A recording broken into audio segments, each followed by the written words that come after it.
Actualizando la información aquí en DNews. Vamos a hablar del Perú, porque tras el escándalo que involucraría a más de 11.000 profesores con títulos falsos a nivel nacional, señores, la ministra de Educación, Magnet Márquez, señaló que los maestros que se identifique que presentaron esos títulos falsos serán separados de sus cargos. Por lo pronto, indica haber localizado 1.000 casos en Lima. Por su parte, la Contraloría peruana ha estimado que actualmente existen un aproximado de 11.000 casos de maestros con títulos falsos a nivel nacional.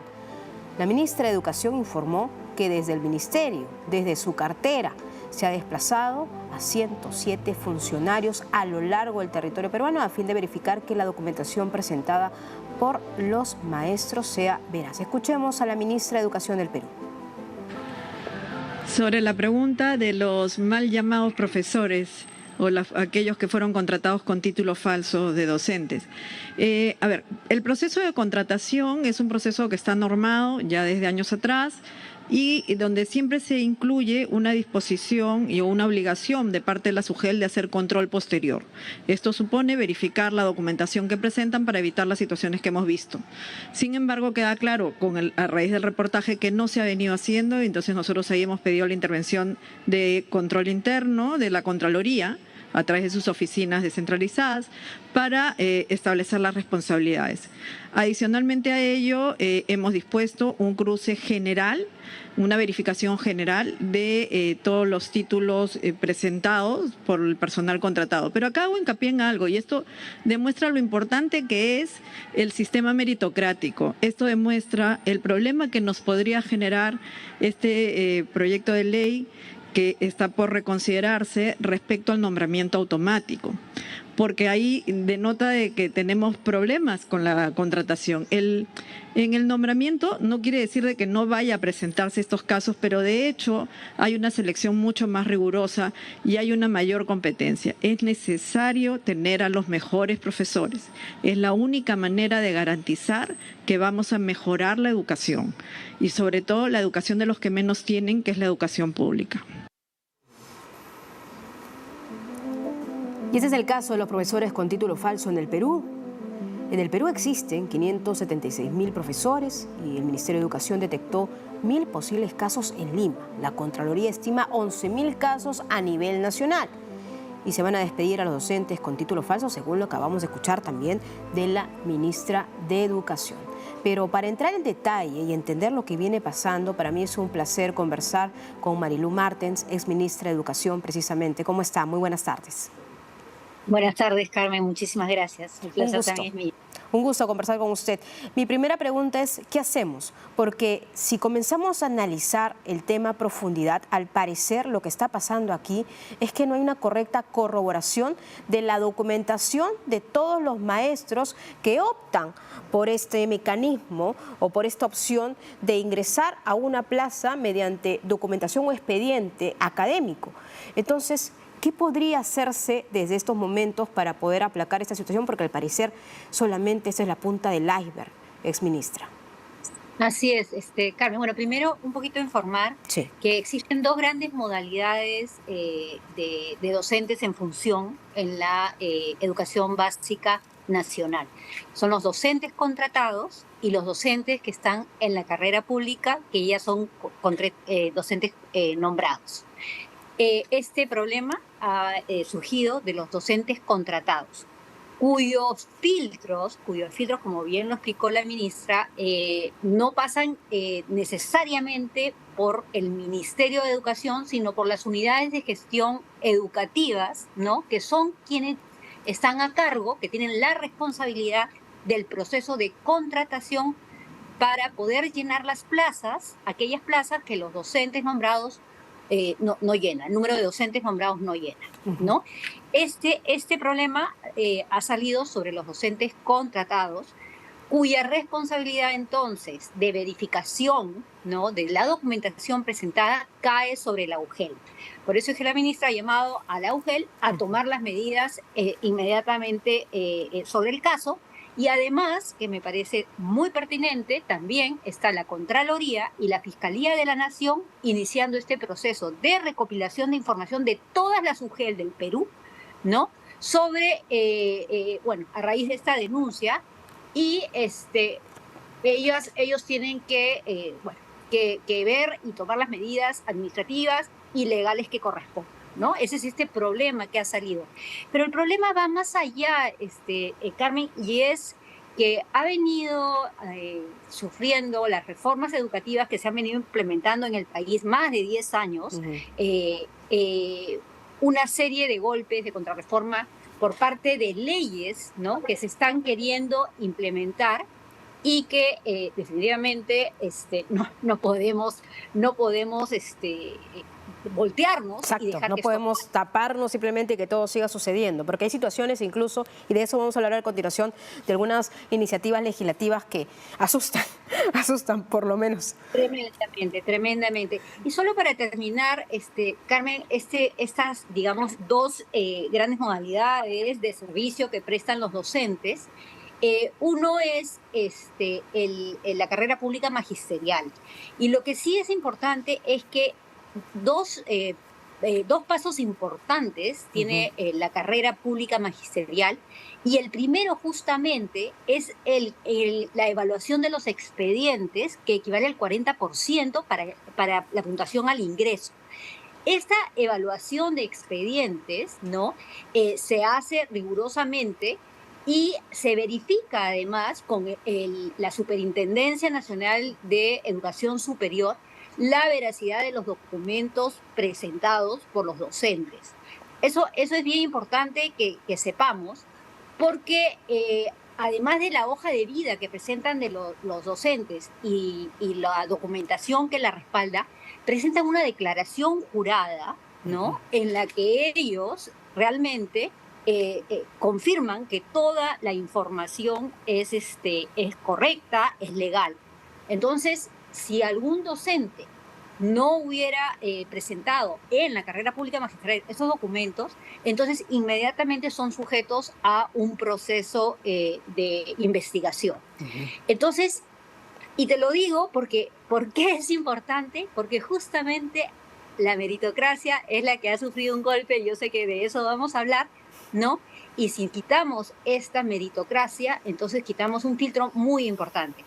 Pero también quiero decir que hay una solución que yo recomiendo al Ministerio de Educación como propuesta de medida de mejora, y es que debemos de contar con un sistema de verificación de la información integrada, ¿no?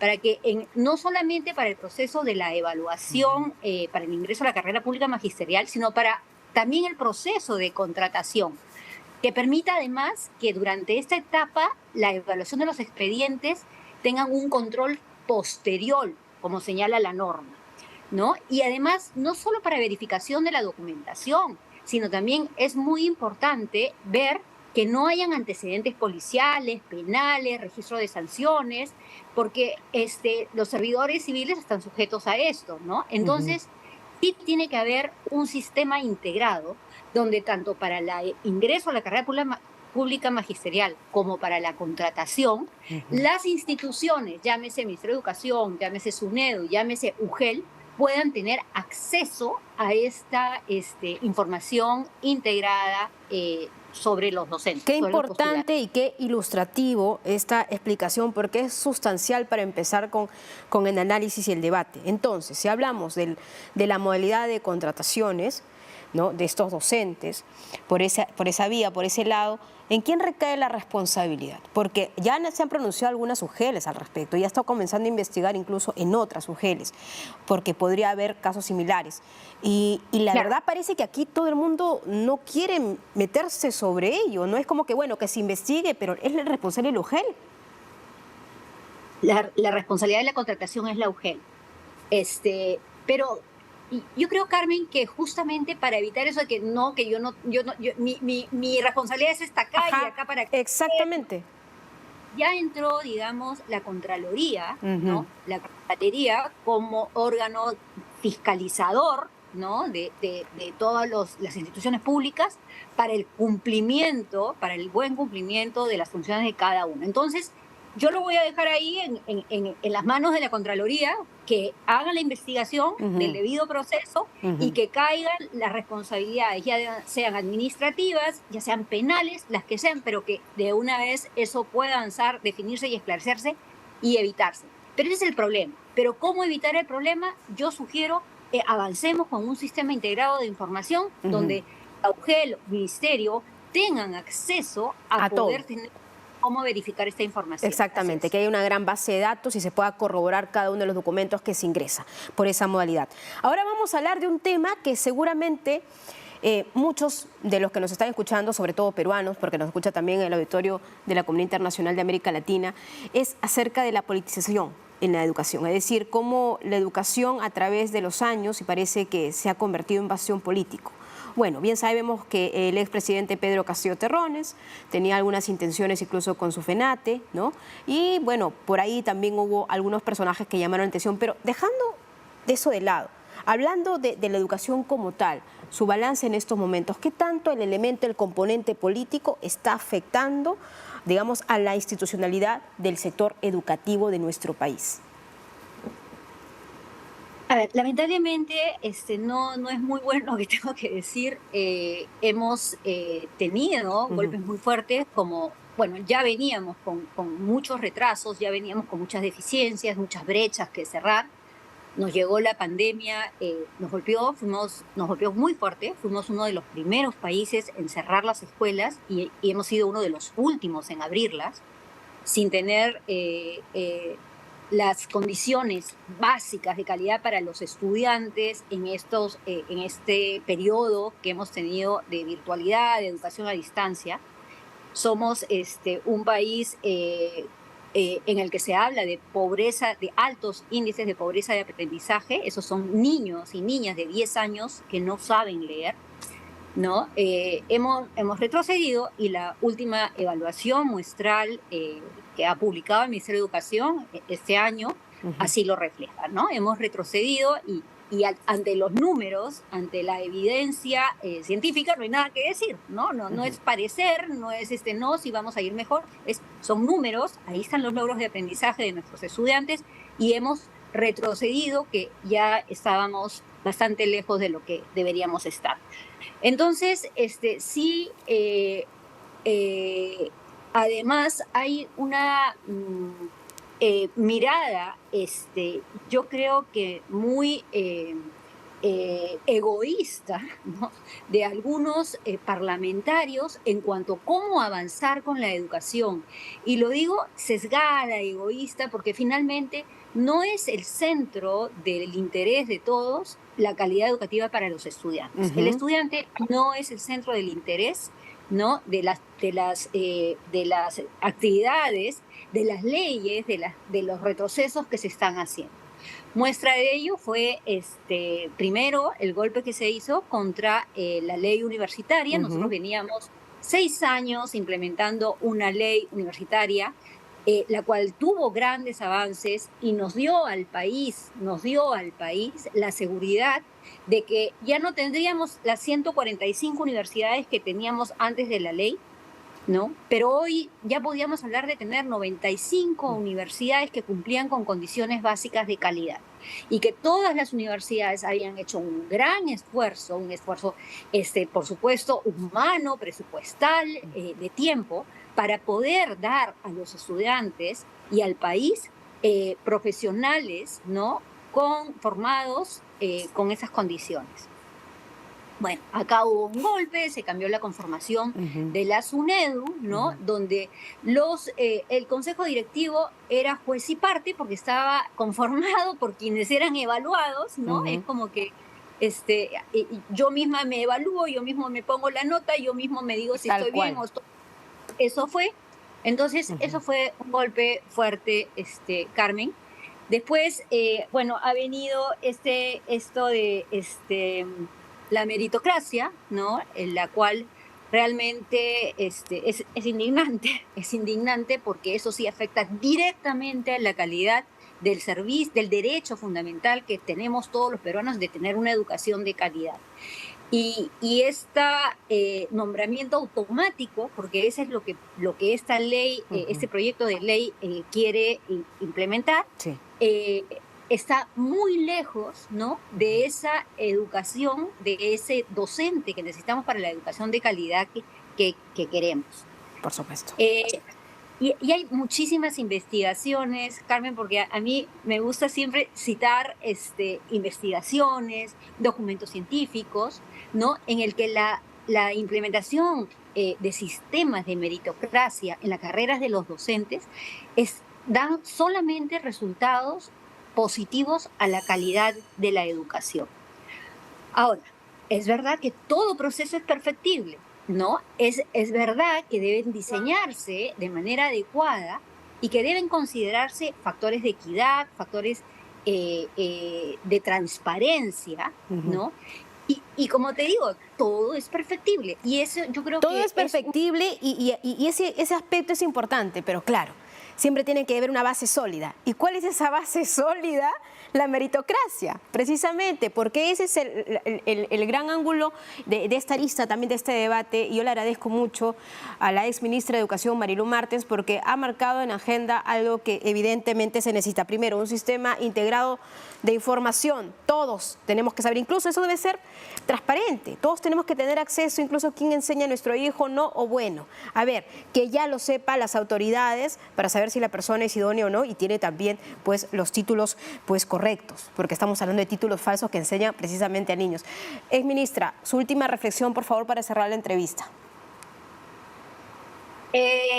Necesitamos realmente priorizar en nuestro país, en la agenda nacional, la educación de nuestras niñas, jóvenes, y hay forma de sacarlos adelante, pero esto es siempre con el centro de todos nuestros esfuerzos, es el estudiante. El docente es el mejor aliado que tenemos, hay que fortalecerlo, hay que seguir trabajando con ellos, hay que atraer al mejor docente a la carrera, pero no nos olvidemos que el centro de la educación, de toda política educativa, es el estudiante.